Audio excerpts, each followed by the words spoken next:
ప్రార్థన చేసుకొని వాక్య భాగంలోకి వెళ్ళిపోదాం పిల్లరా. మహిమాన్వితులకు మా కన్న తండ్రి నాయన, మీ శ్రేష్టమైన పరిశుద్ధమైన అద్వితీయమైన నామమునకు మా ప్రభువైన క్రీస్తు ద్వారా కృతజ్ఞతాస్తుతి స్తోత్రములు చెల్లిస్తున్నాం నాయన. తండ్రి, ప్రతిదినం ఉదయ సమయాల్లో తండ్రి మా ఇంటిలోనికి మేమున్న చోటకి మీ సత్యవాక్కులను తండ్రి మాకు ఉన్నతమైన ఉజ్వలమైన శ్రేష్టమైన భవిష్యత్తును ఇవ్వగలిగినటువంటి జ్ఞానవాక్కులను, బుద్ధి వాక్కులను, హెచ్చరిక వాక్కులను నాయన మాకు ధారాళంగా అనుగ్రహిస్తున్న మీ దివ్యమైన ప్రేమను బట్టి స్తోత్రములు తండ్రి. రానున్న దినాల్లో వాక్య సంబంధమైనటువంటి కరువు మా జీవితాల్లోనికి రాకమునిపే మేము మేలుకొని మారు మనుషులకు తగిలినటువంటి ఫలము ఫలించినట్లు కృపనివ్వండి తండ్రి. విషయంలో మత్తయి సువార్త నుంచి మరిన్ని శ్రేష్టమైన సంగతులు నేర్చుకోవడానికి సిద్ధపడుతూ ఉంటున్నాం. ఆయన మీ ప్రతినిధులమైనటువంటి మా యెడల లోకం వ్యవహరించే తీరు, దానిని బట్టి మేము ఎలా మారడానికి అవకాశం ఉందో, ఎలా మేము నిలదొక్కుకోవాలో భక్తి జీవితంలో అనేకమైన మెలకువలు మీ కుమారుడి ద్వారా చెప్పబడినటువంటి మాటలను మేము మా జీవితాలకు శిరోధార్యంగా భావించి దాన్ని అనుసరించి జీవించగలిగినట్లు, అనేకులకు ఆ జీవపు వెలుగులు పంచువారంగా ఉన్నట్లు కృపణించండి.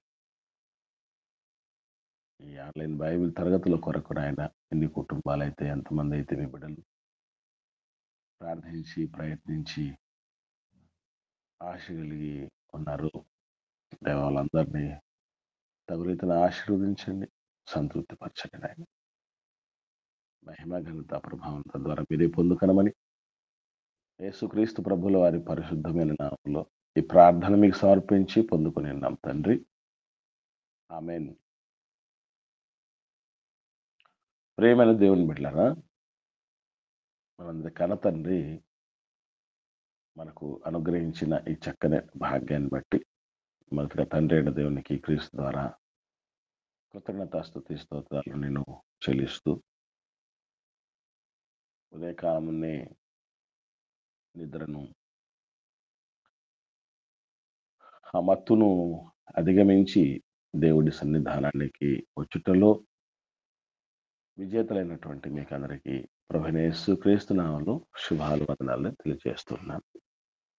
ప్రియులారా, గడిచిన దినంలో మనం మత్తయి సువార్త 24వ అధ్యాయము 8వ వచనం వరకు ధ్యానం చేయటం జరిగింది. మరి యేసు ప్రభు రెండవ రాకడకు, అలాగే స్థానికంగా మొదటి శతాబ్ద కాలంలో ఉన్నటువంటి క్రీస్తును అంగీకరించని యూదులకు మొదటి శతాబ్దంలోనే 70వ సంవత్సరంలో రానై ఉన్నటువంటి ఆ శ్రమను గురించి యేసు ప్రభుల వారు రెండింటిని కలగలిపి చెప్తున్నటువంటి విషయాలను మనం కూలంకషంగా ధ్యానిస్తూ వస్తున్నాం. ఈ సమయంలో మనం మత్తయి సువార్త 24వ అధ్యాయం 9వ వచనం నుండి 14వ వచనం వరకు ఉన్నటువంటి వాక్య భాగాలను, 5 వచనాల్లో ఉన్నటువంటి వాక్య భాగం ధ్యానిద్దాం. 6 వచనాలు ఉంటాయి. 24వ అధ్యాయం 9వ వచనం నుండి 14వ వచనం వరకు నేను చదువుతున్నాను చూడండి. అప్పుడు జనులు మిమ్మును శ్రమల పాలు చేసి చంపెదరు, మీరు నా నామము నిమిత్తము సకల జనముల చేత ద్వేషింపబడుదురు. అనేకులు అభ్యంతరపడి ఒకరినొకడు అప్పగించి ఒకరినొకడు ద్వేషింతురు. అనేకులైన అబద్ధ ప్రవక్తలు వచ్చి పలువురిని మోసపరచెదరు. అక్రమము విస్తరించుట చేత అనేకుల ప్రేమ చల్లారును. అంతము వరకు సహించిన వాడెవడో వాడే రక్షించబడును. మరియు ఈ రాజ్య సువార్త సకల జనములకు సాక్షార్థమై లోకమందంతటా ప్రకటింపబడును. అటు తర్వాత అంతము వచ్చును. ఈ వచనాలను మనం ఈ దినానికి ధ్యానం చేద్దాం కదా. ఒక్కొక్కటిగా మనం ఆలోచన చేస్తే 9వ వచనంలో జనులు అంటే అన్యులు, క్రైస్తవులు కానివారు, విశ్వాసులు, నమ్మని వారు, అల్ప విశ్వాసులు, నామకార్థ విశ్వాసులు, వీళ్ళందరి వలన సరైనటువంటి విశ్వాసులకి, నిజమైన విశ్వాసులకి, నిజమైనటువంటి భక్తి కలిగినటువంటి వారికి వాళ్ళ వలన శ్రమలొస్తాయి. మిమ్మల్ని శ్రమల పాలు చేసి అక్కడితో వదిలిపెట్టరు. శ్రమలతోనే వదిలిపెట్టరు కొందరిని. చంపేస్తారు కూడా. యేసుప్రభుల వారికి, దేవుడికి ఉన్న గొప్పతనం ఏంటంటే, ఏదైతే క్లారిటీగా మనకు జరుగుతుందో ముందే చెప్తారు. ఎక్కడా మసిపూసి మారేడుకాయ చేయటం, లేనిది చెప్పటం, ఇలా చెప్తే ఎంతమందొస్తారు మన దగ్గరికి అనేటటువంటి ఆలోచన వాళ్ళెప్పుడు చేయరు. ఎందుకనంటే, దేవుడి దగ్గరికి రావటం ఒక సవాలు మనిషికి. దేవునిలో నిలదొక్కుకోవటం మరొక సవాలు. ఇది అందరికీ సాధ్యమేది కాదు. అందుకే ఉన్నది ఉన్నట్లు దేవుడు చెప్పటం ఆయన శైలి.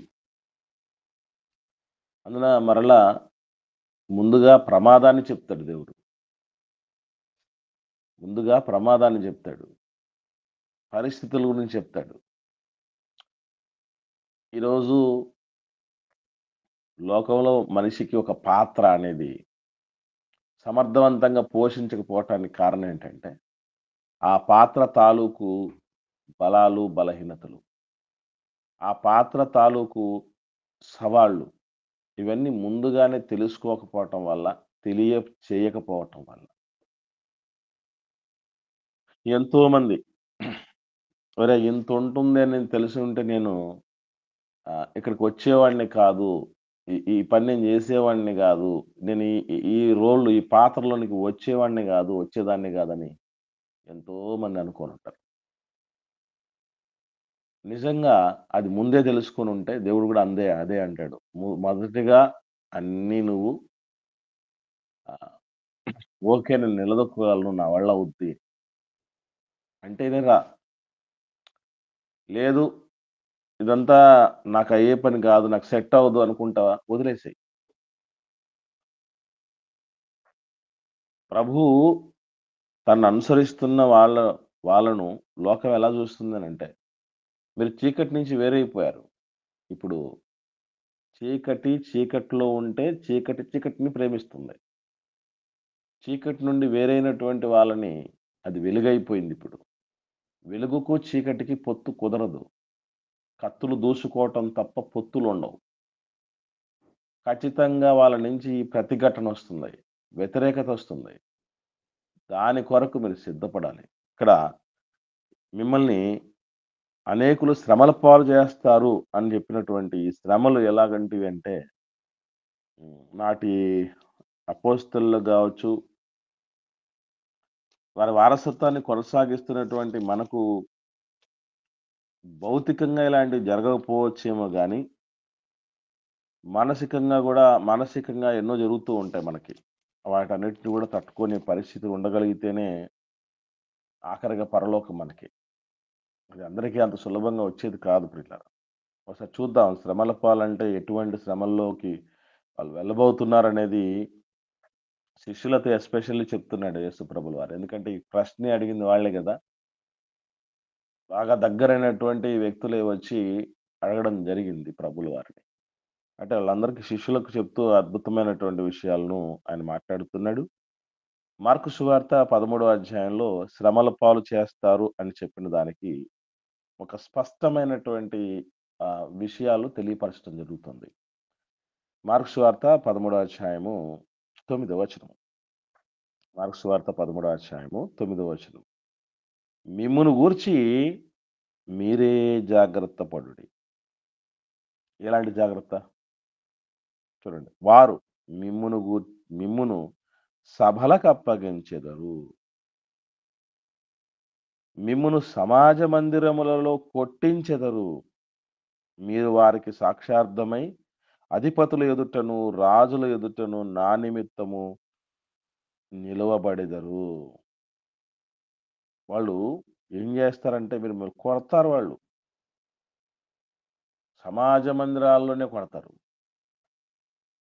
అనేకులు కూడుకునేటటువంటి ప్రదేశంలో కొడతారు. మిమ్మల్ని అవమానపరుస్తారు. మిమ్మల్ని కొరడా దెబ్బలు కొడతారు. రకరకాలైన హింసలకు గురి జేస్తారాళ్ళు. యేసు ప్రభు చెప్పింది చెప్పినట్లుగా అపోస్తలుల పట్ల సత్యాన్ని నమ్మనటువంటి వాళ్ళు జరిగించిన దాఖలాలు మనకు అపోస్తలుల కార్యాలంతట్లో కనపడతాయి. ఎందుకిలాగా? ఏం జేశారోళ్ళు? అన్యాయం జేశారా? దుర్మార్గం జేశారా? ఎవరినైనా చంపారా? ఎవరినైనా దోచుకున్నారా? ఏం జేసినందుకు? ఎవరైనా పాడు జేశారోళ్ళు? అపోస్తలులు, విశ్వాసులు ఈరోజు దేవుడి కోసం బతుకుతున్న వాళ్ళు అనంటే, కేవలం ఏమి చేసినందుకు వాళ్ళకి ఆ పరిస్థితొచ్చిందనంటే, ప్రకటన గ్రంథం చూద్దాం. 6వ అధ్యాయము. ప్రకటన గ్రంథం 6వ అధ్యాయము 9వ వచనంలో ఒక మాట రాయబడింది చూద్దాం. ప్రకటన గ్రంథం 6వ అధ్యాయము 9వ వచనం. చదవండి ఒకరు. ఆయన 5వ ముద్రను విప్పినప్పుడు దేవుని వాక్యము నిమిత్తము తాము ఇచ్చిన సాక్ష్యము నిమిత్తమును వధింపబడిన వారి ఆత్మలను బలిపీఠము క్రింద చూచితిని. చూడండి, ఇక్కడ మీరు బాగా గమనించగలిగితే వాళ్ళెందుకు వధించబడ్డారట? ఎందుకు చంపబడ్డారట వాళ్ళు? ఇచ్చిన సాక్ష్యము నిమిత్తము. వాళ్ళు సాక్ష్యం ఇస్తే, దేవుడి వాక్యం కోసం తామిచ్చిన సాక్ష్యం క్రీస్తు కోసం. క్రీస్తు ప్రాణత్యాగం గురించి సాక్ష్యం ఇస్తే, అదే దేవుడంటూ ఒక ఆయన ఉన్నార్రా, ఆయనే మనకు మూలాధారము, ఆయనే మనకు ప్రాణాధారం. జీవాన్ని, ఊపిరిని, సమస్తాన్ని ఇచ్చినవాడు. జీవం గల ఆ దేవుని వైపు ఆలోచన చేయండిరా. జీవరాశుల్లో మనకు ఉన్నతమైన స్థానం ఇచ్చింది ఆయనే. అసలు ఇక్కడే ఉంది, ఇంతకు మించింది మహాలోకంలో ఉంది. అసలు మనందరికీ ఈ విధంగా దారి తొలగిపోతూ ఉంటే దారిలోకి తీసుకెళ్ళటానికి, పరలోకానికి తీసుకెళ్ళటానికి యేసు ప్రభు వచ్చాడు. ఆయన మనలో మన పాపాలను మన అమ్మనాన్నలు గావచ్చు, మనం గావచ్చు, మనల్ని కట్టుకున్నోళ్ళు గావచ్చు, మనము కన్నటువంటి మన బిడ్డలు గావచ్చు, తోబుట్టువులు, స్నేహితులు, ఈ శాస్త్రము, శ్రేయోభిలాషులు ఎంతమందున్నారో వాళ్ళెవ్వరూ మన పాపాలు తీసేయలేని స్థితిలో ఉన్నారు. ప్రభువే మ్రాను మీద మన పాపాలను మోసుకొని పోయి, మనకు పాప విమోచన కలగజేశాడు. రేపు స్వర్గప్రాప్తి గూడా ఆయన ద్వారా. ఇది మంచి. దీన్ని జెప్తున్నందుకు వాళ్ళు చంపబడ్డారట. ఇలాంటివి గూడా జరుగుతాయని ఏనాడో ప్రభువు చెప్పాడు. ఇంకా ఓ మాట గూడా ఉంది. 24వ అధ్యాయంకొద్దాం మళ్ళీ. 24వ అధ్యాయంకొద్దాం. 9వ వచనంలో రెండో మాట. 9వ వచనంలో రెండో మాట. మత్తయి సువార్త 24వ అధ్యాయం 9వ వచనంలో రెండో మాట. మీరు నా నామము నిమిత్తము సకల జనముల చేత ద్వేషించబడతారు. ఒక్కరు గాదు.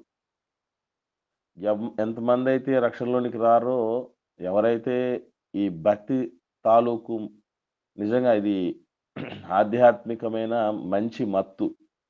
ఈ మత్తులోనికి ఎంతమందైతే రారో వాళ్ళందరూ ద్వేషిస్తారు మనల్ని. ఏదో పిచ్చి పట్టిందనుకుంటారు. అంతవరకెందుకు మన కుటుంబ సభ్యులే వాళ్ళకి దీన్ని తాలూకు రుచి చెల్లేదనుకోండి. ఏమనుకుంటారు? ఏదో తిక్కలోళ్ళున్నట్టున్నారు అన్నట్టు ఉండే పరిస్థితి గదా! ద్వేషించబడతారు మీరు.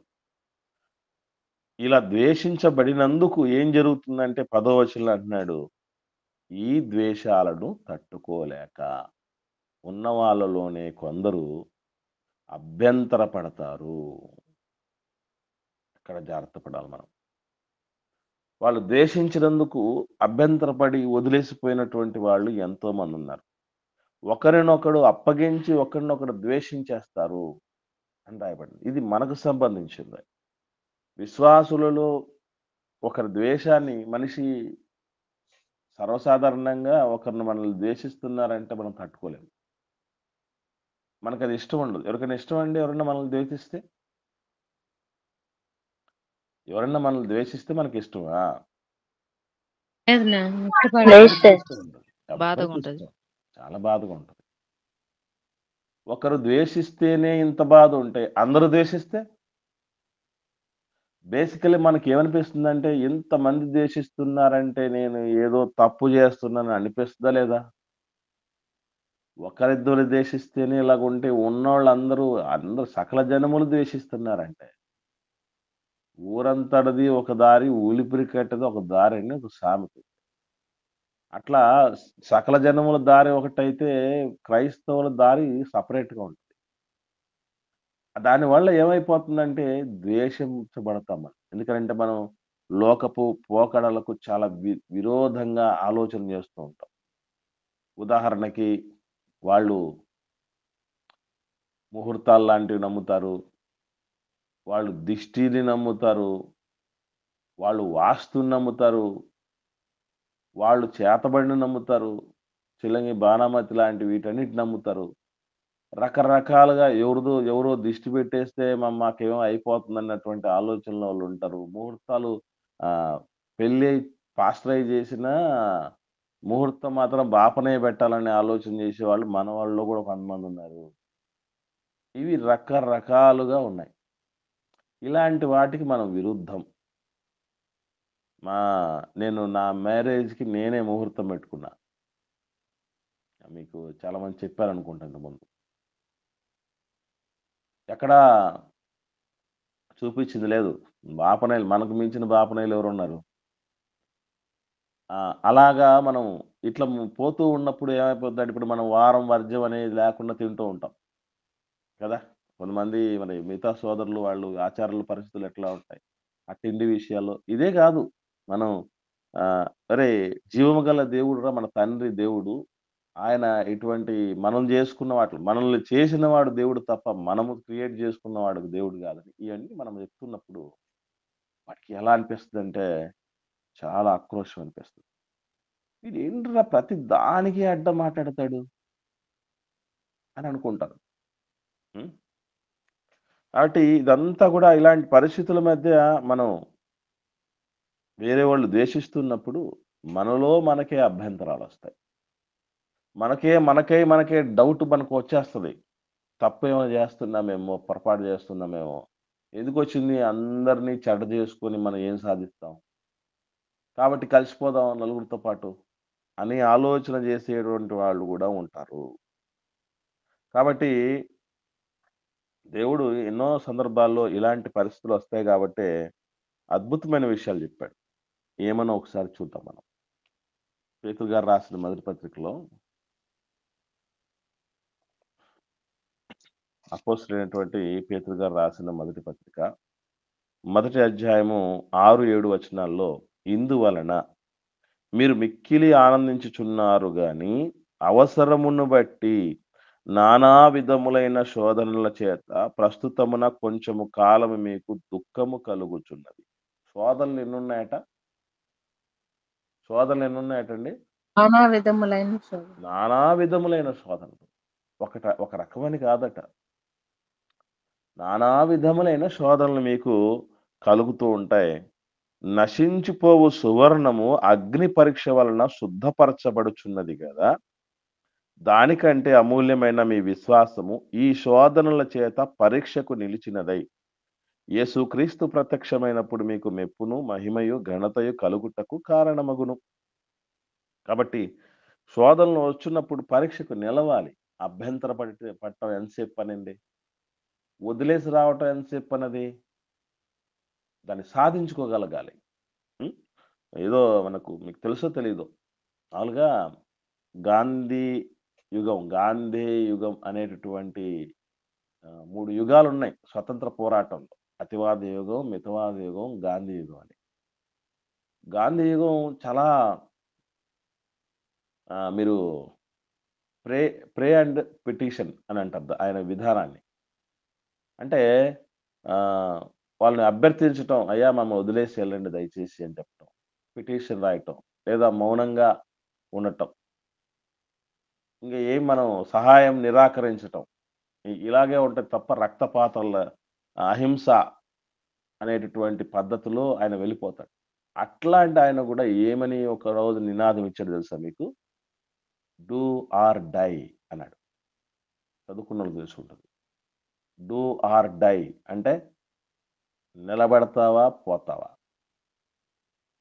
గాంధీజీ మన 20వ శతాబ్దంలో ఇచ్చుండొచ్చు ఈ నినాదం. దేవుడు ఏ రోజో ఇచ్చాడు. ఏమనంటే, "నువ్వు మొదటగానే అన్నీ చూసేసుకో. తగులుబడి చూసేసుకో. ఓకే. నువ్వు కట్టించగలవా గోపురం? అయితే రా. లేదు నా వల్ల గాదని చేతులెత్తేస్తావా? Leave it. వదిలేయి." ఎందుకంటే, ఈ నశించిపోవు సువర్ణము అగ్ని పరీక్షలకు నిలబడాలి. సువర్ణానికి పరీక్ష తప్పదు. బంగారమా? కాదా? అని టెస్ట్ చేసడం కోసమే దాన్ని అగ్నిలోకి తీసుకెళ్ళిపోతారు. అది అగ్నిలోకి తీసుకెళ్ళిపోతే స్వచ్ఛమైనదైతే మరింత మెరుగవుతాయి. మరింత శక్తివంతం అవుద్ది. మరింత ప్యూర్ అవుద్ది. అంటే ఇటువంటి అభ్యంతరాలు, సమస్యలు, ఈ సవాళ్ళు, ఈ శోధనలు మనిషిని విశ్వాసిని ఏం చేయగలవు? ఇంకాస్త మెరుగుపరచగలవు. అంతకంటే ఏమి చేయలేమండి. కదిలించబడే పరిస్థితి పెట్టుకోకూడదు మనం. అలాగే 4 అధ్యాయంలో గూడా పేతురు గారు రాసిన మొదటి పత్రిక 4 అధ్యాయంలో 12వ వచనం నుండి చూడగలిగితే అక్కడ రాయబడిన మాటలు చూద్దాం. 12వ వచనం నుండి 19వ వచనం వరకు. ప్రియులారా, మిమ్మును శోధించుటకు మీకు కలుగుచున్న అగ్ని వంటి మహాశ్రమలను గూర్చి మీకేదో ఒక వింత సంభవించున్నట్లు ఆశ్చర్యపడొద్దు.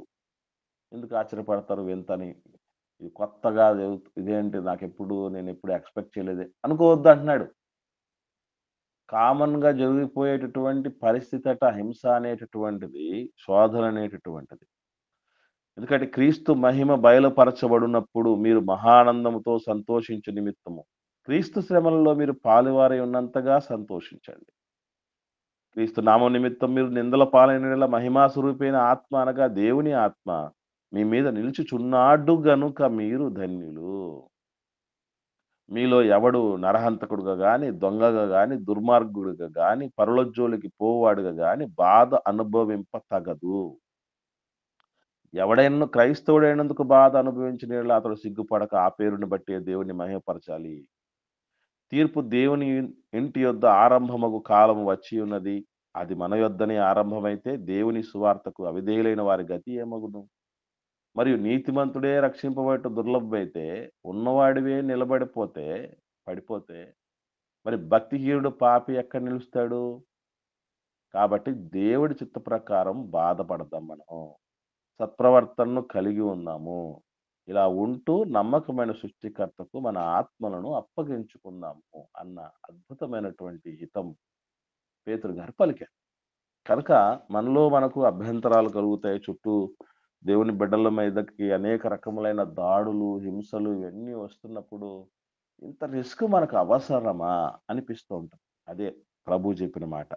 ఏనాడో చెప్పిన మాట. ఏమనంటే మనం ఇంతకుముందు చదివాం. మళ్ళీ వద్దాం మత్తయి సువార్త 24వ అధ్యాయం 10వ వచనంలో. అనేకులు అభ్యంతరపడి ఒకరినొకడు అప్పగించి ఒకరినొకడు ద్వేషిస్తారు.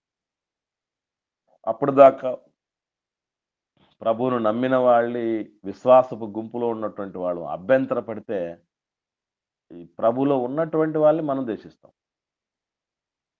మనం గూడా వచ్చేరా బయటికి అన్నటువంటి రీతిగా ఆలోచన చేస్తాం వాళ్ళ పట్ల. కాబట్టి 11వ వచనంలో చూడండి. అనేకులైన అబద్ధ ప్రవక్తలు వచ్చి పలువురిని మోసపరుస్తారు. ఇది ఇలాగుంటే ఒకవైపు హింసలు విస్తరిస్తూ ఉంటే, మరోవైపు డ్యామేజ్ జరుగుతూ ఉంటదట. అంటే ఎంత దాడి అనేది జరుగుతుందో క్రిస్టియానిటీ మీద ప్రభు ఏనాడో చెప్పాడు. అబద్ధ ప్రవక్తలొచ్చి ఇప్పటికీ గూడా ఎన్ని రకాలైన అబద్ధాలు సృష్టించబడుతూ ఉన్నాయి మీకు తెలుసా? యెరూషలేము మూడవ మందిరం కట్టబడుతుంది. ఎర్రని పెయ్య వధించబడతది అని ఎదురు జూస్తున్నటువంటి ఉన్నారు. మెస్సియా వస్తాడు ఇంకా అని ఎదురు జూసే వాళ్ళున్నారు. ఎదురు చూసేటట్టు చేసేవాళ్ళున్నారు. మెస్సియా ఏ రోజు వచ్చేసాడు, అలాగే రెండవ రాకడ కూడా జరిగిపోయింది అనేటటువంటి బోధలు చేస్తున్నటువంటి వాళ్ళున్నారు. ఆహ్, అలాగే దేవుడి అదృశ్య లక్షణాలు ప్రకృతిని చూస్తే మనకు బాగా కనపడతాయి. ప్రకృతిలో మనం కీన్‌గా అబ్జర్వ్ చేస్తే ఆడ, మగ కనబడతారు. దేవుడు గూడా ఆడ, మగ ఉన్నారు. దేవుడు ఉన్నాడంటే దేవుడి అమ్మ గూడా ఉంది అని. యెరూషలేము తల్లి సంఘం అనే ఒక సంఘం గూడా వచ్చేసింది. ఎన్ని వచ్చేసాయంటే అసలు ఆజ్ఞను అతిక్రమించక మునుపు దిగంబరులుగానే ఉన్నారు గదా! ఆదాము, అవ్వలు. అంటే ఆజ్ఞను అతిక్రమించక ముందటి పరిస్థితులు మీరు మార్పు నొంది బిడ్డల వంటి వారైతే, శిశువుల వంటి వారైతే అన్నది ఎలా అర్థం చేసుకున్నారంటే, అమెరికాలో ఇప్పటికీ కొన్ని సంఘాలున్నాయి. వాళ్ళు అప్పటిదాకా చర్చిలోకి చర్చ్ బిల్డింగ్‌లోకి ఎంటర్ అయ్యే ముందు వరకు బట్టలేసుకుంటారు. ఎంటర్ అయ్యే ముందు బట్టలిప్పేసి అందరూ వెళ్ళిపోతారు. బేర్ బాడీలతో వెళ్ళిపోతారు. ఇలా ఎన్ని రకాలైనటువంటి ఆలోచనలు ఉన్నాయి అనంటే అన్నున్నాయి ప్రియులారా. కనుక అబద్ధ ప్రవక్తల గురించి కూడా దేవుడు ఏ రోజు చెప్పాడు. ఎంత అద్భుతంగా చెప్పాడంటే, ఒకసారి పేతురు గారు రాసిన రెండో పత్రిక చూద్దాం. రెండో అధ్యాయము 3 వచనం వరకు చూద్దాం. పేతురు గారు రాసిన రెండవ పత్రికలో రెండవ అధ్యాయము మొదటి 3 వచనాలు జాగ్రత్తగా చూడగలిగితే అందరూ దయచేసి జాగ్రత్తగా నోట్ చేసుకోండి. పేతురు గారు రాసిన రెండో పత్రిక రెండవ అధ్యాయం ప్రారంభ వచనం నుండి. మరియు మరియు అబద్ధ ప్రవక్తలు, నేను చదువుతాను తల్లి, ప్రజలలో ఉండిరి. అటువలనే మీలోను అబద్ధ బోధకులుందురు. ఇలా ఎలా కనుక్కుంటాం మనం అంటే, వీరు తమ్మును కొనిన ప్రభువును కూడా విసర్జిస్తారు. తమకు తామే శీఘ్రముగా నాశనం కలుగజేసుకుంటారు. నాశనకరముగా భిన్నాభిప్రాయములను రహస్యముగా బోధిస్తారు. అనేకులు వారి పోకిరి చేష్టలను అనుసరించి నడుస్తారు. వీరిని బట్టి సత్య మార్గము దూషించబడుతుంది. వారు అధిక లోబులై కల్పనా వాక్యములు చెప్పుచు మీ వలన లాభము సంపాదించుకొందురు. వారికి పూర్వము నుండి విధింపబడిన తీర్పు ఆలస్యము చేయదు. వారి నాశనము కునికి నిద్రపోదు. ఎన్నో రకాలుగా బోధించే వాళ్ళు ఈ మధ్య కాలంలో ఇంకొక రకమైన బోధొచ్చింది. అదేంటంటే, మనం ఎంత పాపాలు చేస్తే అంత గొప్ప భక్తులమవుతామట. విన్నారా ఈ బోధ మీరెప్పుడన్నా? మనం ఎన్ని ఎక్కువ పాపాలు చేస్తే అంత గొప్ప విశ్వాసి అవుతామంటండి. ఎవరు వినలేదు గదా! మీరు ఇప్పటిదాకా వినలేదంటే మీరు గొప్ప ధన్యజీవులే. మా మా దగ్గరికే వస్తూ ఉంటాయి ఇట్లాంటివన్నీ చాలా చాలా తాకిళ్ళు. ఎందుకనంటే మోషే మహానాయకుడు ఎందుకయ్యాడనుకుంటున్నారు? మోషే మహానాయకుడు ఎందుకయ్యాడు అనంటే, ఆయన ఐగుప్తీయుని చంపి పాతిపెట్టేశాడు. ఒక నరహంతకుడు. నరహంతకుడు గాబట్టి అంత గొప్ప నాయకుడయ్యాడు. కాబట్టి మీరు గూడా మనకేం చెప్తున్నట్టిప్పుడు? మనం గూడా ఏం జేయాలి ఇప్పుడు గొప్ప భక్తులవ్వాలంటే ఏం జేయాలండి? హత్య అర్థం చేయాలి. చేయాలి అని ఎవరినో చెప్తున్నారు. ఒకరిని చంపేసేయాలిప్పుడు వెంటనే. అలాగే పౌలు దావీదు గారి విషయంలో ఆలోచన చేస్తే, దావీదు గారు ఆయన వ్యభిచారం చేశాడు. ఒక మనిషిని చంపించేశాడు. కాబట్టే ఇంత మహాభక్తుడయ్యాడు అనేటువంటి మాటలు చెప్తూ ఉంటారు. పౌలు గారి గురించి మాట్లాడుతూ ఆయన సంఘమును అపరిమితముగా హింసించాడు, అనేకులను బెదిరించాడు, చెరసాల్లో వేయించాడు, చంపించాడు. అనేకులు చంపుతూ ఉంటే దానికి సాక్షిగా ఉన్నాడు. అందుకే ఇంత మహాభక్తుడైపోయాడు. కాబట్టి మహాభక్తులవ్వాలంటే ముందు పాపం జేయాలంట. ఏవండీ నాకు అడుగుతాను, మరి చరిత్రలో ఉన్నటువంటి గొప్ప గొప్ప నాయకులు, బైబిల్ గ్రంథంలో ఉన్నటువంటి నీతిమంతులు, ప్రవక్తలందరూ గూడా మరి ఇదే రకంగా ముందే అనేకమైన పాపాలు జేసి గొప్పోళ్ళయ్యారా? ఏవండీ?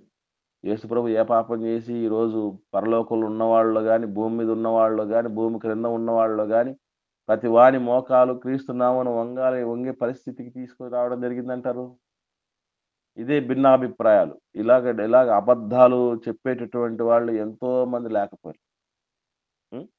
మరి ముఖ్యంగా మనకు ఏ రకమైనటువంటి శ్రమలు క్రైస్తవంలో 3 రకాలైన శ్రమల పట్ల, ఇరుకులు, ఇబ్బందుల పట్ల, సవాళ్ళ పట్ల, శోధనల పట్ల 3 రకాలైన బ్యాచ్‌లుంటాయి ఎప్పుడు గూడా. ఈ 3 బ్యాచ్‌లలో మీరెవరో ఒకసారి చెక్ చేసుకోండి. ఏంటి అంటే మొట్టమొదటిదేంటంటే మనకు శ్రమలే రావు అనే బ్యాచ్. క్రైస్తవులకు శ్రమల నెవర్ అనే రకం ఒకరైతే, రెండవ రకం మనకు ఎప్పుడు శ్రమలే వస్తాయి. మనం శ్రమల్లోనే పుట్టాము, శ్రమల్లోనే పెరగాలి, శ్రమల్లోనే సావాలి.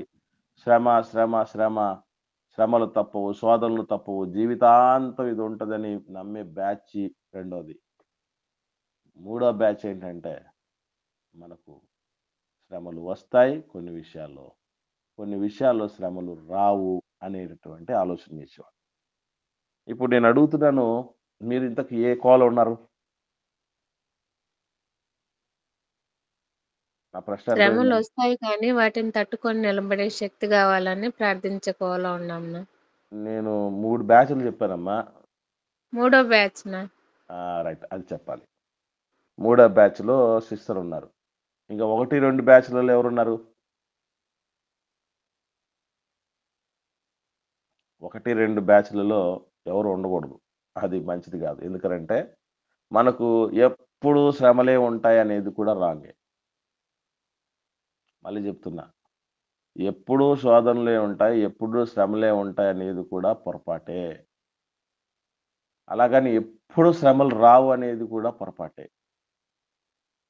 మనకు వచ్చే శ్రమలు రావాలి.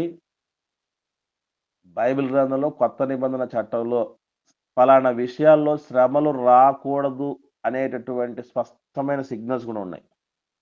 అది ఒకరోజు మనం తెలుసుకుందాం ఒక పాఠం. శ్రమలు లేదా శోధనల విషయంలో మీరు ఏ గుంపులో ఉన్నారు? ఇది పాఠం పేరు. దాని విషయంలో చాలా క్లారిటీగా తెలుసుకుందాం. ఏది ఏమైనా ఒక కన్క్లూజన్‌లో మనం ఉన్నాం. మనకు శోధనలు కొన్ని విషయాలు రావాలి, వస్తాయి. కొన్ని విషయాలు రాకూడదు. అయినా మనం తెచ్చేసుకుంటున్నాం. మనమే తెచ్చుకుంటున్నాం. అది తెలుసుకోవాలి మనం. రైట్. ఈ అబద్ధ ప్రవక్తలు అలా వస్తారట. అందుకే యోహాను గారు కూడా మాట్లాడుతూ తన మొదటి పత్రికలో మాట చెప్పాడు. చూద్దాం 4వ అధ్యాయం ప్రారంభంలో. యోహాను గారు రాసిన మొదటి పత్రిక 4వ అధ్యాయం ప్రారంభంలో, ప్రియులారా, అనేకులైన అబద్ధ ప్రవక్తలు లోకంలోనికి బయలువెళ్ళి ఉన్నారు గనుక ప్రతి ఆత్మను నమ్మక. ఆయా ఆత్మలు దేవుని సంబంధమైనవో కావో పరీక్షించుడి. విశ్వాసి ఏ స్థాయికెళ్ళాలి అంటే, మనం నేను దేవుడి సంబంధిని, నేను దేవుడి సువార్తను చెప్తాను, మీకు సత్యం చెప్తాను, మిమ్మల్ని ఆత్మీయంగా కాస్తాను, పోషిస్తాను అని ఎవరైనా వస్తే మీరు గుడ్డిగా నమ్మకండి అంటున్నాడు. ఎందుకంటే మన ఇంట్లో మనం అల్లారు ముద్దుగా పెంచుకున్న ఒక ఆడ కూతురిని పెళ్లి పేరుతో ఒక వ్యక్తికి ఇచ్చేటప్పుడు ఎన్ని జాగ్రత్తలు పడతామండి? వాడికి ఉద్యోగం ఉందా లేదా? లేకపోతే ఎవరితోనైనా ముందు అఫైర్స్ ఏమైనా ఉన్నాయా? లేదా ముందేమన్నా పెళ్ళయిందా? లేదంటే వ్యసనాలేమన్నా ఉన్నాయా? ఫ్యామిలీ బ్యాక్‌గ్రౌండ్ ఏంటి? ఈడు ఏంటి? జోడేంటి? అన్నీ చూసే కదా ఇస్తాం. దీనికంటే శ్రేష్టమైందండి భక్తి జీవితంలో ఒక వ్యక్తిని అంటే ఒక కాపరిని నమ్మి జీవితం అలా అప్పగించటం అంటే చాలా జాగ్రత్త వహించాలి. అన్ని విధాలుగా పరీక్షించిన తర్వాత ఓకే. మాకు నమ్మకం కుదిరింది. వీళ్ళు మమ్మల్ని ఆధ్యాత్మికంగా కాయగలరు, పోషించగలరు, పరలోకానికి నడిపించగలరు అని నమ్మకం కుదిరినప్పుడే మీరు ఆ కాపరి కిందికి రావాలి. అదే అంటున్నాడు గదా! ఆయా ఆత్మలు దేవుడి సంబంధమైనవో కాదో, ఆత్మ సంబంధమైనవో కాదో పరీక్షించండి. ఎంతమంది మనం ఆ విధంగా టెస్ట్ చేసి వస్తున్నాం, అప్పగించబడుతున్నాం. అలాగని మీరు మరొక తప్పిదం గూడా చేయకూడదు. ఎందుకంటే కొత్త నిబంధన చట్టం, సిస్టమ్ ఏం చెప్పిందంటే సంఘం. సంఘము ద్వారా దేవుడు యుగయుగాలు మహిమ పొందాలనుకుంటున్నాడు. సంఘము సంఘ వ్యవస్థ ఉంది. సంఘములో కాపరి ఉన్నాడు. కాపరి కింద విశ్వాసులుండాలి. ఇది తండ్రి బిడ్డల సంబంధంలాగా కొనసాగాలి. నాకు ఎవరు అవసరం లేదండి అనుకున్న పొరపాటే. మీ అమ్మ నాన్నలు మీకు అవసరం లేదా నీకు? మన అమ్మ నాన్నలు మనకు అవసరం లేదా? వాళ్ళు లేకుండానే మనం ఈ స్థితికొచ్చామా? అంటే భౌతికమైనటువంటి ఎదుగుదలకే వాళ్ళు అవసరమైనప్పుడు, ఆత్మీయ ఎదుగుదల కదండీ ఇది. ఆధ్యాత్మిక ఎదుగుదలకు నాకెవరు అవసరం లేదు, నాకు పైన ఎవరు అవసరం లేదనుకుంటే, మనకు మించిన మూర్ఖులెవ్వరుండరు. ఖచ్చితంగా ఉండాల్సిందే. దేవుడు కూడా ఈ సిస్టమ్ దేవుడే ఏర్పాటు చేశాడు. క్రీస్తు కింద అపోస్తలులను ఏర్పాటు చేసుకోగలిగాడు. అపోస్తలులు అనేకమైనటువంటి సంఘ వ్యవస్థలను, క్రమాలను ఏర్పాటు చేయటం జరిగింది. ఎవరు లేరండి. చాలామంది ఒక సంఘానికి, ఒక సహవాసానికి, ఒక కాపరి కింద ఉండకపోవటానికి రీజన్స్ ఏం చెప్తారంటే, ఎవరున్నారండి మంచోళ్ళు? ఎవరున్నారండి శ్రేష్ఠులు? ఎవరున్నారండి యోగ్యులు? అని అనుకొని మనం సైలెంట్ అయిపోతే, అసలు మనం ముందు శ్రేష్ఠులవ్వడానికి అవకాశం ఉంటదా? ఎవరైతే ఉన్న వాళ్ళలోనే బెస్ట్ అనిపించినటువంటి పరిస్థితుల్లో నేను ఇంతకుముందు చెప్పాను మీకు. మనకు భౌతికమైన తండ్రిని ఎంచుకోవడానికి చాయిస్ ఇవ్వలా దేవుడు. ఆత్మీయమైన తండ్రిని ఎంచుకోవటానికి చాయిస్ ఇచ్చాడు. కారణం ఏంటంటే ఒకటే గుర్తుపెట్టుకోండి. ఈ తండ్రి ఈ ఒక లిమిటెడ్‌గా భూమి మీద ఉన్నటువంటి జీవిత కాలంలో కొద్ది వరకు మనం పోవటానికి, దాన్ని పరలోకానికి నడిపించేటటువంటి మాదిరి కలిగినటువంటి వ్యక్తిగా ఉండాలనే ఉద్దేశ్యంతో దేవుడు ఆ పరిస్థితి ఇచ్చాడు. అయ్యా మ్యూట్‌లో పెట్టుకోండయ్యా దయచేసి. కనుక ప్రియులారా, ఈ ఆత్మలు జాగ్రత్తగా మనం ఆలోచన జేయాలి. దేవుడి సంబంధమైనవా కాదా అని తెలుసుకోవటానికి నేను ఇంతకు ముందే కొన్ని సింప్టమ్స్ చెప్పాను. వాళ్ళు ఏదో ఆశించొస్తారు. ఏదో ఆశించంటే ఆశించటం తప్పు కాదు. ఆశ లేని జీవితాలు మంచివి గాదు. ఆశ ఉండాలి. మీ మీద నాకు ఆశ ఉంది. నా మీద మీకు ఆశ ఉండాలి. ఆశ అంటే ఏ ఆశ అంటే, ఇదిగో ఆధ్యాత్మిక ఎదుగుదలను కాంక్షించి నా బిడ్డలు సత్యమందు ఆహ్, అభివృద్ధి పొందుతున్నారంటం కంటే, నాకు గొప్పదైన ఆనందం ఏం లేదు అని అంటాడు యోహాను గారు మాట్లాడుతూ. కాబట్టి ఆ విధంగా ఆధ్యాత్మిక శోభ, ఎదుగుదలను, ఆ స్థిరత్వాన్ని నేను ఆశిస్తున్నా మీ నుంచి. నా నుంచి మాదిరికరమైనటువంటి కాపరిగా ఉండాలి. అన్ని విషయాల్లో ఆయన మాదిరిని మనం అనుసరించాలి అన్నటువంటి రీతిగా మీ నుంచి ఒక ఆశ ఉండగలగాలి. మనల్ని నడిపిస్తాడు చక్కగా. మనల్ని జాగ్రత్తగా కాపాడుకుంటాడు. ఆత్మల లెక్క ఆయనకు బాగా తెలుసు అన్నటువంటి రీతిగా ఆ విధంగా ఉండాలని అనుకుంటూ ఉంటారు, ఆశిస్తూ ఉంటారు. ఆ విధంగా ఉండటం తప్పు కాదు. ఎంతసేపు ఎవడు మాట్లాడినా, ఏం మాట్లాడినా గూడా మీ పైసలను టార్గెట్ చేసో, మీ నమ్మకాన్ని అంటే మిమ్మల్ని ఊడిగం చేయించుకోవడానికి, మీకు అప్పగించబడిన మందకు ప్రభువులైనట్టు ఉండక అంటారు కదా! ప్రభువులైనట్టు వ్యవహరించేటటువంటి పరిస్థితులు, పైసల కోసం స్కీములు, స్కాములు చేసే పరిస్థితులు, స్త్రీలోలత్వానికి గురయ్యేటటువంటి పరిస్థితులు, కీర్తి ప్రతిష్టలు నాకు కావాలని కోరుకునే పరిస్థితులు, వీళ్ళు అబద్ధ బోధకులు అని అర్థం. మనకి ఏం అవసరం అండి? నిజంగా అవసరమైతే ఆ దేవుడే ఇస్తాడు. మనకెందుకు లేనిపోని ప్రాకులాటలు లోకంలో ఉన్నటువంటి వాళ్ళకి ఇవి మనకు అర్థం గావాలి. అరే! కాపరే ఇలాగ తెగబడితే విశ్వాసులు ఎలా ఉంటారు ఇక కింద? అందుకే అనేకులైన అబద్ధ ప్రవక్తలు లోకంలోనికి వస్తారు, పలువురిని మోసపరుస్తారు.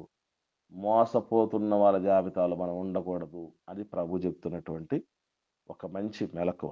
తర్వాత ఆహ్, 12వ వచనంకొద్దాం. మత్తయి సువార్త 24వ అధ్యాయం 12వ వచనంలో అక్రమము విస్తరించుట చేత అనేకుల ప్రేమ చల్లారిపోతుంది.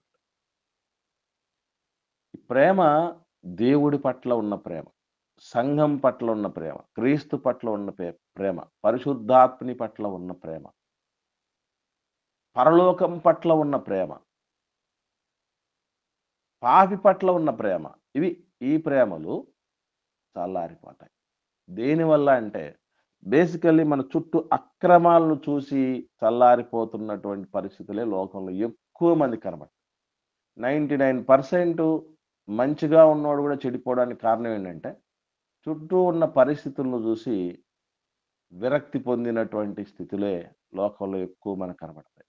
దేవుడేమంటున్నాడంటే, ప్రేమ నిజమైన ప్రేమ చల్లారేది కాదు.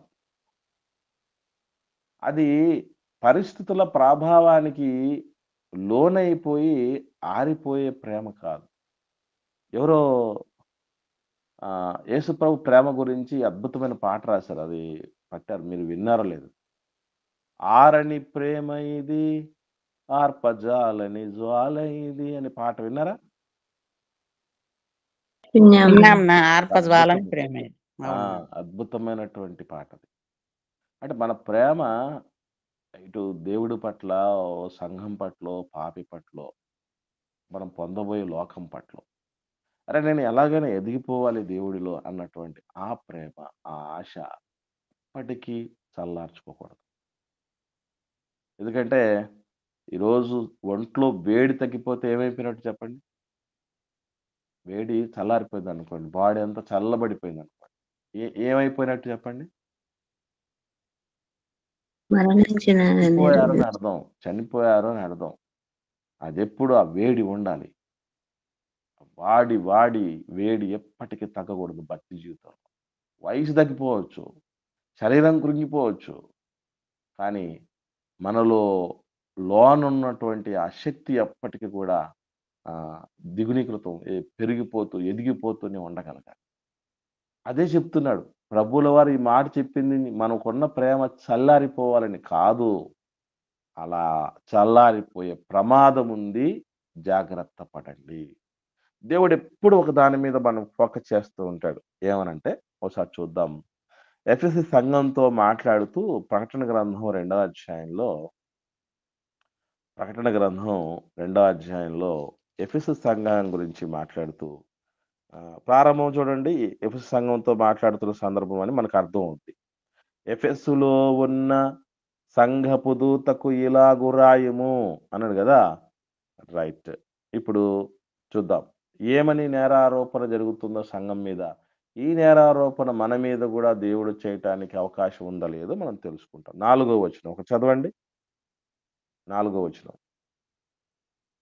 అయినను మొదట నీకుండిన ప్రేమను నీవు వదలితివని నేను నీ మీద తప్పు ఒకటి మోపవలసి ఉన్నది.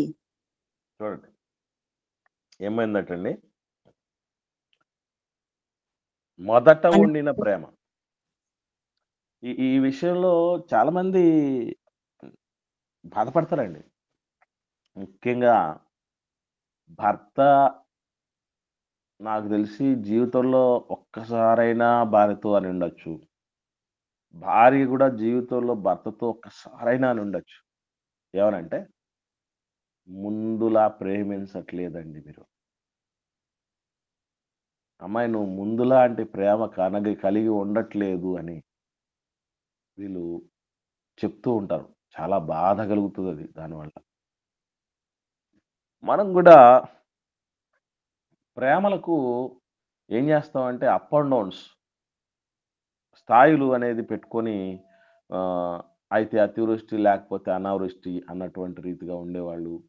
లేకపోతే పూర్తిగా చంపుకునేటువంటి వాళ్ళు మనం చూస్తూ ఉంటాం. పెళ్ళైన కొత్తల్లోనంట ఒక సేవకుడు, వర్ధమాన సేవకుడు అంటే కొత్త సేవకుడనమాట. యంగ్ పాస్టర్‌ని సీనియర్ పాస్టరు అడిగాడట ఫస్ట్ ఇయర్‌లో పెళ్ళైన మొదటి సంవత్సరంలో. ఎలా ఉంది నీ జీవితం? ఓహ్! సూపర్ ఉందండి అని చెప్పి. పాస్టర్ గదా! అందులో కొత్త సేవకుడు గదా! కాబట్టి కొత్త సేవకుడు కాబట్టి బిబిలికల్ వేలోనే జెప్పాడు. పరమగీతం అండి నా జీవితం. పరమగీతం అండి అని జెప్పాడు. 5 సంవత్సరాలు గడిచిపోయాయి. మళ్ళీ అడిగాడు. ఎలా ఉందయ్యా మీ వైవాహిక జీవితం? ఏముంది సార్ విలాప వాక్యములే అంతా అన్నాడు. 5 ఏళ్లలోపు పరమగీతం కాస్త విలాప వాక్యాలయిపోయింది. 10 ఏళ్ళకి అడిగాడట మళ్ళొకసారొచ్చి. ఎలా ఉంది బాబు నీకు? ఏముంది సార్ అంతా ప్రసంగి అన్నాడట. ప్రసంగి అంటే సమస్తము వ్యర్థము, వ్యర్థం సమస్తం వ్యర్థమే అన్నట్టు. అంటే ఇప్పుడు ప్రేమ ఏమైపోయిందన్నమాట? పరమగీతములో ఆ ప్రేమ అద్భుతమైనటువంటి స్థితిలో ప్రేమ వర్ణన ఉంటదక్కడ. అంతటి స్థితిలో ఉన్నాం మేమని. అక్కడి నుంచి విలాపం అంటే ఏడుపొచ్చేస్తుంది ఎందుకు చేసుకున్నాంరా అని. ఆ పెళ్లి ఆల్బమ్‌ను తిరగేయటమట చాలామంది చెప్తారు. ఏమనంటే, చేసిన తప్పును మళ్ళొకసారి జ్ఞాపకం చేసుకోవటం. ఎక్కడెక్కడ ఎవరెవరి నుంచి పొరపాట్లు జరిగాయి. అయ్యయ్యో! ఇంత పరిస్థితుల్లో ఉండి మనం ఎంత సంతోషంగా ఉన్నామని. మీరప్పుడు చూడండి పెళ్లి నాడు ఉన్నటువంటి వాళ్ళ మీద ఒకరి మీద ఒకరికున్న ఆ మిక్కుటమైన ప్రేమ కాలవ గర్భంలో అలాగ కలిసిపోతూ, కరిగిపోతూ ఉంటది ఐస్ ముక్కలాగా. ఇదేం ప్రేమలండి బాబు! దేవుడు భక్తి విషయంలో గూడా బాప్తిసం తీసుకున్న తొలినాళ్ళలో ఎట్లాగుంటది మన పరిస్థితి అంటే, చించేత్తాం, పొడిచేత్తాం, నరికేత్తాం. అంత రాయలసీమ ఫ్యాక్షనిజం పరిస్థితులే కనపడుతూ ఉంటాయి. అదంతా టైం గడిచే కొద్దీ, సంవత్సరాలు గడిచే కొద్దీ ఏం జీవితం, ఏం భక్తి, ఏం దేవుడు, ఏం ప్రార్థనలు, ఏం ఆన్‌లైన్‌లు, ఏ సంఘ కూడికలు ఏమున్నాయిరా. వాడిని చూడు వాడెట్లయిపోయాడు. వీడిని చూడు వీళ్ళెలాగ అయిపోయారు. ఇదా? అందుకే దేవుడు అంటున్నాడు మొదటి ప్రేమ. దేవుడా ఇంగ నువ్వే నాకు సమస్తం. నీ కోసం నేను ఏమైనా చేసేస్తాను అని అనుకున్నటువంటి జీవితాలు కాలక్రమేణా ఏమైపోయాయంటే చల్లారిపోతున్న జీవితాలు. కాలం గడిచే కొద్దీ చల్లారటం గాదు, రాటు తేలాలి. రాటు తేలాలి. నేను అందుకే చెప్పాను మెసేజ్ మరి కాలం చేతిలో పడితే ఏదైనా పాతగిలి కాల గర్భంలో కలిసిపోద్దట. కానీ కాలాతీతుడైన దేవుడి చేతిలో జీవితం పడితే గుర్తుపెట్టుకోండి. వయసు పెరిగే కొద్దీ రాటు తేలిపోవాలి భక్తి జీవితంలో. ప్రేమ బహు భయముకరంగా అది లావాలాగా ఉడుకుతూ ఉండగలిగినటువంటి పరిస్థితి ఉండాలి భక్తి జీవితం. అలా జరగడానికి అంటే ఆ ప్రేమ చల్లారిపోయే అవకాశం, ప్రమాదం ఉంది. జాగ్రత్త పడండి శిష్యులారా అని. ఎందుకంటే ఒకవైపు ఎంతో మందిని చంపేస్తూ ఉంటున్నారు. రోమా సామ్రాజ్యం అణిచివేతను గట్టిగా అణిచేయాలని ఎన్నో సర్వ ప్రయత్నాలు చేస్తుంది. ఒకవైపు యూద సమాజం కర్కశంతో వ్యవహరిస్తుంది. ఎన్ని చేస్తూ ఉన్నా ఒకవైపు పిట్టలు రాలిపోతున్న ప్రాణాలు మీరు నిలబడాలి. వాళ్ళను వీళ్ళను చూసుకొని భయపడేటువంటి పరిస్థితులు, వాళ్ళ బెదిరింపులకు బెదరొద్దు. చల్లార్చుకోవద్దు నీ ప్రేమ అని అద్భుతమైనటువంటి రోషాన్ని మనకు నింపుతున్నాడు ప్రభు. 13వ అధ్యాయంకి వద్దాం. 24వ అధ్యాయం మత్తయి సువార్త 13వ వచనంలో. అంతము వరకు సహించిన వాడెవడు వాడే రక్షింపబడడు. అంతం అంటే 2 రకాలైన అంతాలుంటాయి. ఒకటి మన అంతం. దేవుడు అదే అంటాడు ప్రకటన గ్రంథంలో 2వ అధ్యాయంలో ఒక మాట అంటాడు చూద్దాం. 10వ వచనం. ప్రకటన గ్రంథం 2వ అధ్యాయం 10వ వచనం. ఇదిగో మీరు శోధింపబడునట్లు అపవాది మీలో కొందరిని చెరలో వేయబోచున్నాడు. 10 దినములు శ్రమ కలుగును. మరణము వరకు నమ్మకముగా ఉండుము. నేను నీకు జీవ కిరీటం ఇచ్చేదను. అంతము వరకు అన్నదానికి మనం ఎలా తెలుసుకోవాలంటే అది మరణము వరకు అని. ఇక్కడ మరొక అంతం ఏంటంటే ప్రభు ఒకవేళ రెండవ రాకడ వరకు మనం బతుకుంటే అది కూడా మన అంతమే. అది మొత్తం ప్రపంచానికి అంతం. కనుక ప్రభు యుగాంతము వరకా లేదా మనంతము వరకా అక్కడ ఏముండాలంటే సహనం. సహనం, ఓర్పు చాలా మందికి దాని మీద ఒక చిన్న చూపు ఉంటదండి. నాకు తెలియని సత్యం ఏంటంటే మన ఓర్పు చేత మన ప్రాణాల్ని దక్కించుకుంటాం. ఓర్పు చాలా అవసరం అండి. ఓపికతో మంచి నేలలు పడినటువంటి విత్తనాలు పోలిన వాళ్ళట ఓపికతో ఫలిస్తారట. ఎక్కడుంది ఓపిక? ఒక మనిషి పట్ల మనకు ఓపిక ఉందా? పరిస్థితులు అనుకూలిస్తాయిలే అనేటటువంటి ఓపిక ఉందా? మనం ఎలాంటి వాళ్ళం అంటే ఏదో లోకంలో సామెత ఉంది చూసారా? బాయి దవ్వగానే నీళ్లు పడాలనుకున్నారట. బాయి తవ్వగానే నీళ్లు పడాలనుకున్నారు. ఎక్కడ పడతది? టైం పడతది. ఏదైనా ఒకటి ప్రతిదానికి సమయం ఉంటదన్నట్టు ఏదైనా మన కళ్ళ ముందుకు ఒక రిజల్ట్ రావటానికి టైం పడుతుంది. ఓపిక అవసరం. మీకు గుర్తుపెట్టుకోండి ఒకటి. జీవిత భాగస్వామి అంటే జీవితాంతం సంబంధించినటువంటి ఓపిక మనకుండాలి. శక్యమైతే ఆ ఓపికను మనం కాపాడుకుంటూ ఉండగలగాలి. అది భర్త విషయంలో గావచ్చు, భార్య విషయంలో గావచ్చు, పిల్లల విషయంలో గావచ్చు.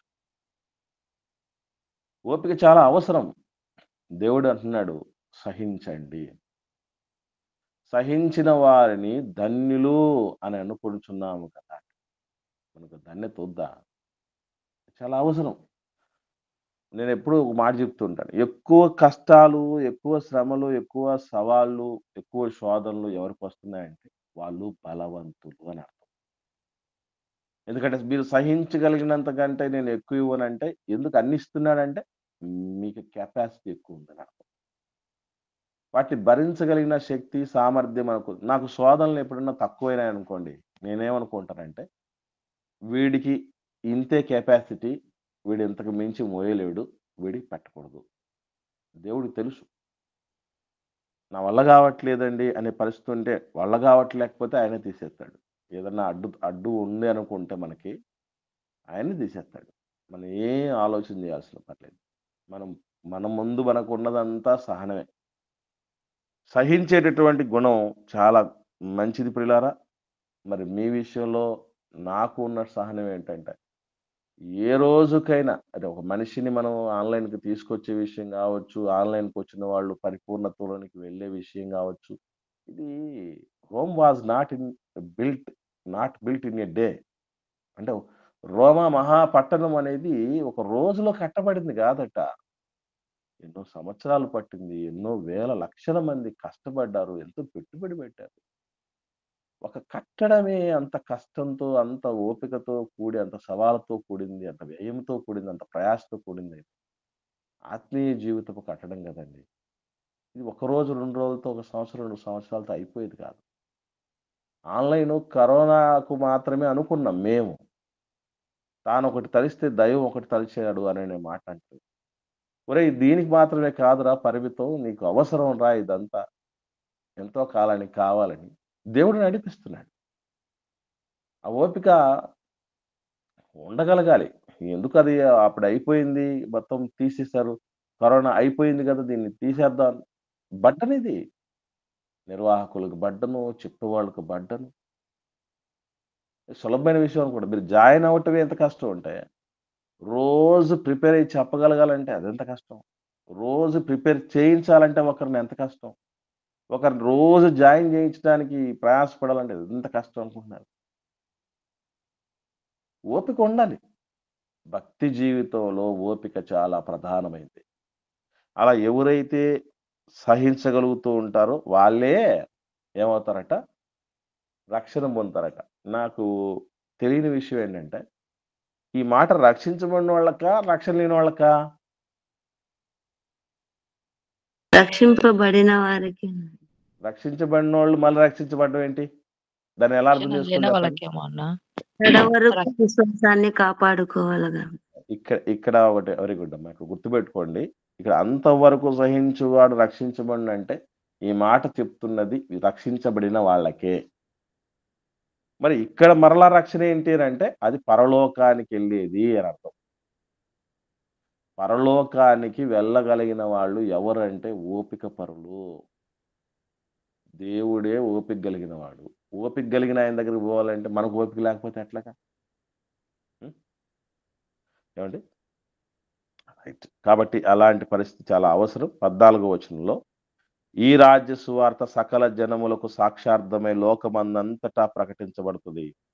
అటు తర్వాత అంతం వస్తుంది. దీనికి సంబంధించినటువంటి క్లారిటీ మనం తెలుసుకోవటం జరిగింది. ఎక్కడ సువార్త అనేది అసలు యెరూషలేము, రోమా సామ్రాజ్యం అంతటిని కూడా ముంచెత్తారండి నాడు. సువార్తతో మన యూదులు ముఖ్యంగా అపోస్తలులు ముంచెత్తేశారు. పెంతెకొస్తు పండగ దినాన లూకాసు వార్త 2వ అధ్యాయంలోకి ఆకాశము క్రింద యూదులందరూ వచ్చేసారు. అక్కడ వాళ్ళకు సువార్త అందించడం జరిగింది. సంఘానికి గొప్ప హింస కలిగినప్పుడు అందరూ చెదిరిపోయారు. యూదయ, సమరయ, గలిలయ ప్రాంతాలకు అంతటికి చెదిరిపోయి అన్ని జనులకు కూడా సువార్త వెళ్ళిపోవటం లేదు. సువార్త మిషనరీలతో ఖండాలను దాటి వెళ్ళిపోయి సువార్త చేయటం జరిగింది. ఇలా అనేక రీతులుగా సువార్త అంతా కూడా ముంచెత్తబడింది. దీన్ని పౌలు గారు ఒక మాట చెప్తారు చూద్దాం. రోమీయులకు రాసిన పత్రిక 10వ అధ్యాయంలో. రోమీయులకు రాసిన పత్రిక 10వ అధ్యాయము 18వ వచనం చూద్దాం. 18వ వచనం. రోమీయులకు రాసిన పత్రిక 10వ అధ్యాయం 18వ వచనం. అయినను నేను చెప్పున్నదేమనగా వారు వినలేదా? విన్నారు కదా! వారి స్వరము భూలోకమందంతటికిని, వారి మాటలు భూ దిగంతముల వరకు బయలు వెళ్ళెను.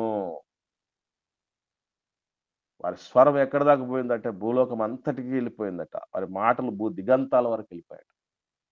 అంతవరకు కూడా వాళ్ళు సువార్త పరిచర్యలన్నీ చేయటం అనేది జరిగింది. కానీ అయినా ఎందుకు నాడే ఎందుకు అంతము రాలేదు అనంటే, యెరూషలేము నాశనమైన, ప్రపంచ నాశనమైన దేవుడు మనిషికి ఇవ్వాల్సిన అవకాశాలన్నీ ఇచ్చిన తర్వాతే, అందాల్సిన సువార్త అందించిన తర్వాతే, వాడు ఒకవేళ నమ్మకపోతే, అంగీకరించకపోతే శిక్షిస్తాడు తప్ప, దేవుడు అవకాశం ఇవ్వకుండానే తీసేసే రకం కాదు. మీకు ఈ విషయంలో ఒక అర్థం కావటానికి ఒక క్వశ్చన్ మీ ముందు ఉంచుతాను. దాన్ని ఆలోచించేయండి. నోహు గారి ఓడ ఉంది కదా! నోహు గారి ఓడలో ఆయన దాదాపు 100 సంవత్సరాలు సువార్త చేశాడని మనం చదువుకుంటూ ఉంటాం కదండి. దాదాపు 100 సంవత్సరాలు నోహు గారు నీతిని ప్రకటించాడు. రండి రండి రండి. ఇప్పుడు కాసేపు మనం అనుకుందాం. అప్పుడైతే వాస్తవంగా ఎవరు రాలేదు కానీ వాళ్ళ కుటుంబం తప్ప ఓడలోనికి. ఇప్పుడు వచ్చారే అనుకుందాం. బాగా వినండి. నోహు గారు జీవించిన కాలంలో అందరూ నమ్మి, నినెవె పట్టణంలో ఉన్నటువంటి వాళ్ళందరూ మారుమనసు పొందారు కదా! అలా నమ్మి వచ్చారే అనుకోండి. ఓడలో స్థలం ఉంటుందా? ఉండదా? నా ప్రశ్న అర్థమైందండి? ఉంటుందిన్నా. 100% ఉంటుంది. అన్ని కొలతలతో దేవుడు ముందే చెప్పినాడు కాబట్టి ఇంతమంది వస్తారు, ఇంతమంది రారని కాదు కదా, నమ్మకంతో చెప్పినాడు కదా. అదే కదమ్మా ఇక్కడ మెయిన్ ఏంటంటే, అసలు దేవుడు లోపల స్థలం పెట్టకుండా పిలుస్తాడా? పిలవాడు. మనలో అంటాడు దేవుడు. మనకు ఎట్లుంటాం చెప్పండి. ఇప్పుడు ఎవరన్నా మన ఇంటికి వచ్చారనుకోండి, మన దగ్గర ఏం ఉండదు.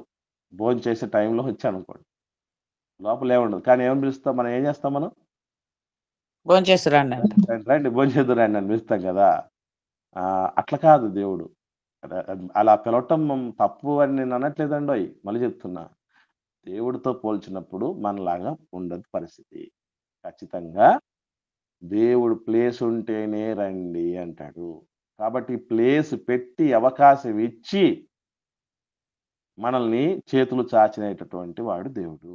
సమస్తము సిద్ధపరచబడి ఉన్నది, విందు సిద్ధం చేయించబడింది, రండి పొందుకోండి అని పిలుస్తాడు. కాబట్టి ఆ యెరూషలేము నాశనం క్రీస్తుకం 70లో జరగటానికి ముందు కూడా యూదులందరికీ, రోమా సామ్రాజ్యంలో ఉన్న అధికారులకు అందరికీ కూడా సువార్త ప్రకటించం. అయినా వాళ్ళు మారతారు. ఇప్పుడు మనకు ఎందుకు మరి అక్కడే కాదు, భూమి క్రింద అన్ని జనులందరికీ కూడా సువార్త ప్రకటించబడినా ఎందుకు ప్రభు రావడం లేదు, ఎందుకు అంతం జరగట్లేదు అంటే, నేను ఇంతకుముందు నిన్నటి దినాన్ని మనం నేర్చుకోవటం జరిగింది. 2 ఖచ్చితంగా తేలాలి. 1 భక్తులు బయటికి రావాలి. 2 భక్తిహీనులు బయటికి రావాలి. ఈ లెక్క సంపూర్తయినప్పుడే అంతం జరుగుతుంది. సో ఇవి మనం హెచ్చరికలుగా తెలుసుకోవాల్సినవి. రేపటి దినం మరికొన్ని సంగతులు నేర్చుకుందాం. ఇప్పటివరకు విన్నటువంటి వాటిలో మీకు ఎవరికైనా ఏమైనా సందేహాలు ఉంటే దయచేసి అడగండి. లేని పక్షాన ఒకరు ప్రార్థన చేయండి.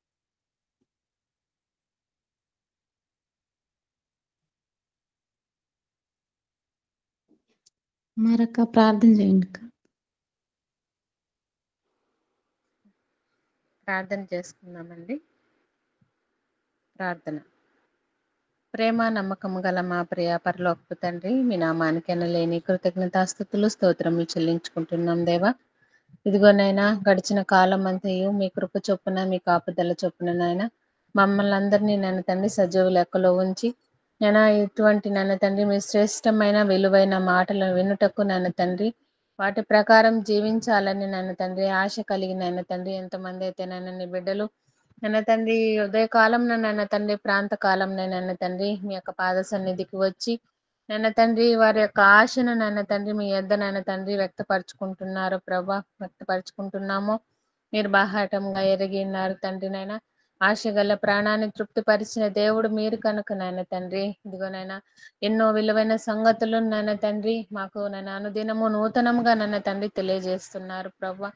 నాయన తండ్రి ఇదిగోనైనా శ్రమలు నాయన తండ్రి రాక మానవు కానీ నాయన రాకూడదని కూడా మేము ప్రార్థన చేయకూడదు కానీ నాయన తండ్రి వచ్చిన వాటిని తట్టుకొని నాయన తండ్రి వాటిని నాయన తండ్రి ఎదురాడి నాయన తండ్రి ఏ విధంగా అయితే నాయన తండ్రి ఆనాటి ఆదిమ అపోస్తలులు నాయన తండ్రి మీ కొరకు నిలబడి ఉంటున్నారో ప్రవ్వా, నేను వారి మాదిరిగా నాయన తండ్రి నైనా మరి ముఖ్యంగా క్రీస్తు ప్రభుల వారి నాయన తండ్రి నేను మేము ముందు ఉంచుకొని ప్రవ్వా నేను వారిని చూస్తూ ముందుకు సాగగలిగిన ధన్యతను మాకందరికి దయచేయమని ప్రాధాయపడుతున్నాం.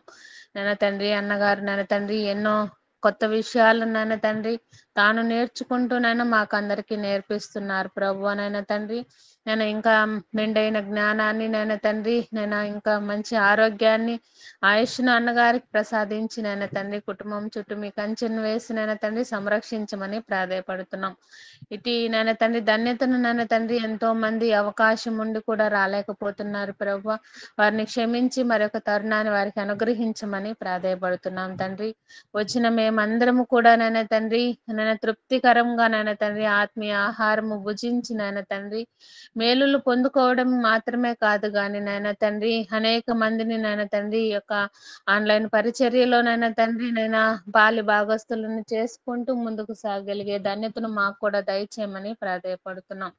నైనా తండ్రి ఇదిగోనైనా అనారోగ్యంతో ఎంతమంది అయితే బాధపడుతున్నారో వారిని అందరినీ స్వస్థపరిచి నాయన తండ్రి నన్ను తండ్రి సంపూర్ణ నన్ను తండ్రి ఆరోగ్యవంతులుగా తీర్చి నాయన తండ్రి మీ కృప చొప్పున మీ కాపుదల చొప్పున ప్రతి ఒక్క కుటుంబాన్ని చిన్న బిడ్డలను యవ్వనస్తులను వృద్ధులను ప్రతి ఒక్కరిని జ్ఞాపకం చేసుకోనమని ముందున్న సమయంలో మీ నామానికి మీరే మహిమ ఘనత ప్రభావం తెచ్చుకోనమని లీడింగ్ చేస్తున్న శోభాని వారి కుటుంబాన్ని కూడా దీవించి ఆశీర్వదించమని యేసయ్య అతి పరిశుద్ధమైన నామంలో ఈ ప్రార్థన మీకు సమర్పించి అడిగి వేడుకొని పొందుకొని ఉన్నాం తండ్రి. ఆమేన్. ఆమేన్. మనందరి ఘనత నేను దేవుని ప్రేమ ఆయన కుమారుడైన యేసుక్రీస్తు ప్రభుల వారి కృప పరిశుద్ధాత్మిక నేను సహాసం ఉదయకాలపు ఆన్లైన్ బైబిల్ తరగతికి చేరి వచ్చిన మనకు సర్వలోకమందు చదివిన సకల పరిశుద్ధులకు సదాకాలం తోడే ఉండి నడిపించును గాక. ఆమేన్. ఆమేన్. వందనాలండి. దేవుని స్తోత్రాలు. సహోదరులు, సహోదరులు. తెలుసుకొని సెలవు పుచ్చుకోండి. దేవునికి స్తోత్రంగా చేరి వచ్చిన ఆత్మీయులందరికీ